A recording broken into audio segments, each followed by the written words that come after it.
sesuatu yang sesuai dengan arti dan makna dari kata tersebut. Itu hanya framing yang diteruskan, ya, diterima dan diteruskan oleh orang-orang yang dungu, yang nggak mengerti. Doketisme itu tidak berarti manusia. Doketisme berarti manusia karena dihubungkan, ditambahkan kata inkarne.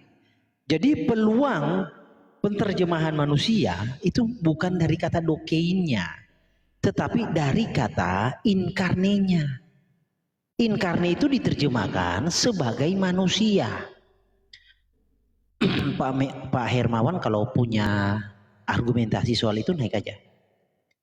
Yang penting punya ya, kalau hanya asal bunyi nggak usah Pak. Kita menghemat asam lambung. Daripada kita di atas asam lambung, ini ya, Anda mendengar dulu di bawah, kalau Anda punya argumen, lalu Anda naik. Ini yang beredar tentang doketisme, pengertiannya seperti ini. Doketisme, ini pengertian yang beredar ya, merupakan sebuah istilah yang menyatakan bahwa Yesus Kristus tidak sungguh-sungguh manusia. Tidak sungguh-sungguh manusia itu pengertiannya secara umum orang yang memframing, melainkan hanya tampak sebagai manusia. Nah, kata doketisme berasal dari bahasa Yunani dokein, yang berarti nampak atau kelihatan. Lalu kata manusianya dari mana? Sedangkan doketisme berarti yang kelihatan atau paham tentang yang kelihatan, paham yang tentang yang nampak. Kata manusianya dapat dari kata mana? Dari kata mana? Dari doketisme kata mana ya manusia? Dari kata mana? Gak ada kan? Karena ini adalah kolaborasi dua kata sehingga menghasilkan ya bentuk sesuatu istilah menyatakan bahwa Yesus Kristus tidak sungguh-sungguh manusia. Dari dua istilah kolaborasi dari doketisme dan inkarne. Gitu loh. Ini doketisme ini tidak berarti manusia. Doketisme itu dokein, D-O-K-E-I-N. Dokein.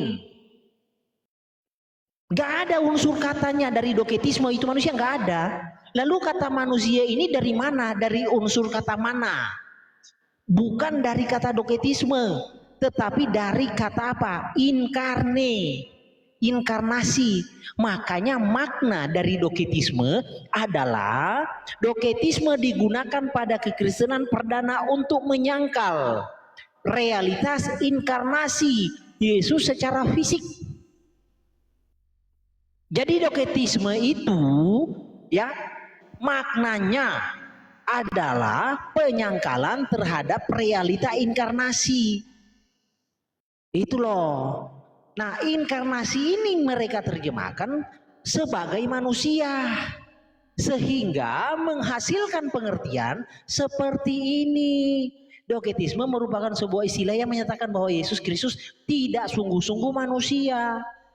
Jadi istilah ini, istilah doketisme yang memiliki pengertian seperti ini karena diterjemahkan, diartikan dari dua kata, doketisme dan inkarne.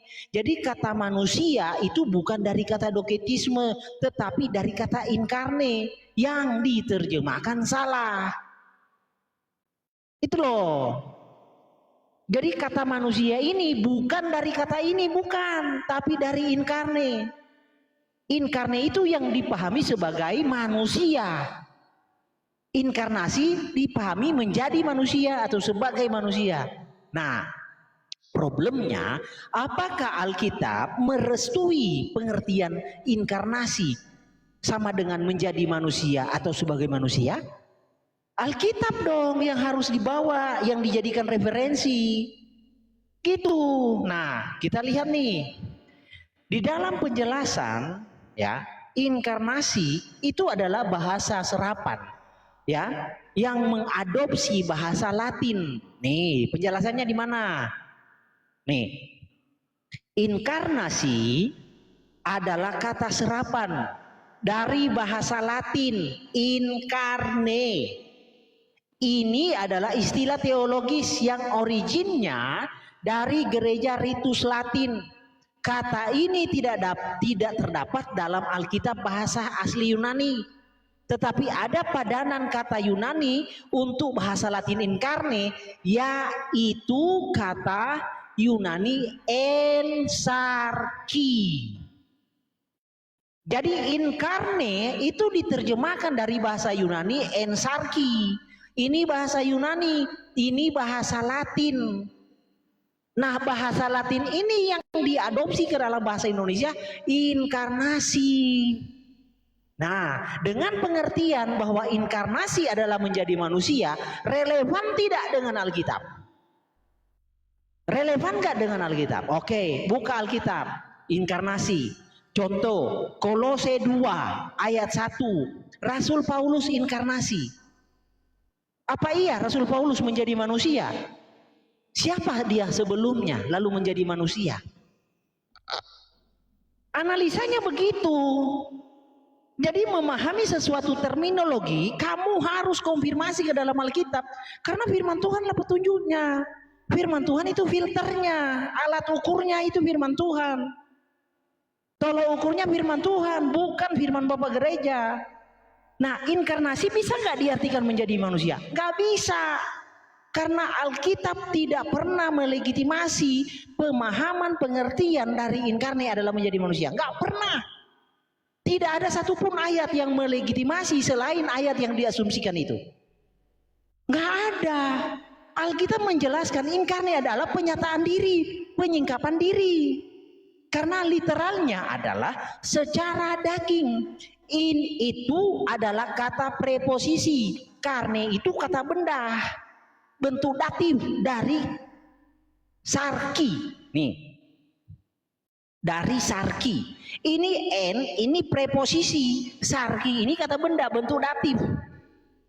Jadi inkarnasi atau inkarne dalam bahasa Latin, di dalam bahasa Yunani itu diterjemahkan dari bentuk datif. Kata benda dan kata preposisi, dua kata, tetapi dibawa ke dalam bahasa Indonesia menjadi satu kata, inkarnasi.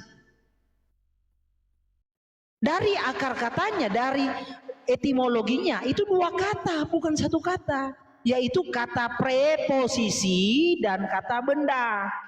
Sama di dalam bahasa Latin, in itu juga preposisi, karne juga kata benda. Itu loh. Nah, jadi inkarnasi tidak bisa dipahami menjadi manusia. Makanya framingan doketisme itu sifatnya subjektif. Tidak objektif. Kenapa? Karena Alkitab tidak pernah melegitimasi inkarnasi adalah menjadi manusia. Mengapa? Karena fatal. Paulus sebelumnya siapa lalu menjadi manusia? Siapa Paulus sebelumnya lalu menjadi manusia? Serafim kah? Nepilim kah? Siapa? Dia sebelumnya lalu menjadi manusia. Dan masih banyak ayat di dalam Alkitab. Contoh di dalam Galatia 6 ayat 12. Orang-orang Israel quimque volun placere incarne. Mereka menampilkan diri. Ini incarne. Orang-orang Farisi dan orang Saduki juga incarne. Siapa mereka? Nepilim. Siapa orang Farisi Saduki? Nepilim sebelumnya lalu menjadi manusia?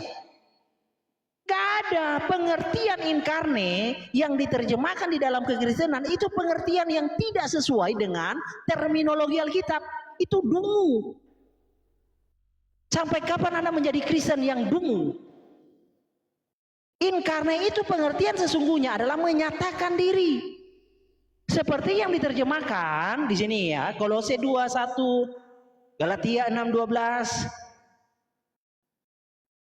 Nih. Ini kan topik-topik receh sebenarnya. Tapi kalau kita tidak menguasainya, ya kan? Kita larut di dalam framingan itu, kita nggak akan bisa memberikan pertanggungjawaban kepada orang dengan benar karena kita larut di dalam ketidaktahuan juga kan? Nah, siapa yang harus disalahkan? Tuhan. Tidak membuka nus, tidak membuka pikiran. Bukan Tuhan yang harus disalahkan, kitanya yang tidak mau datang kepada Tuhan.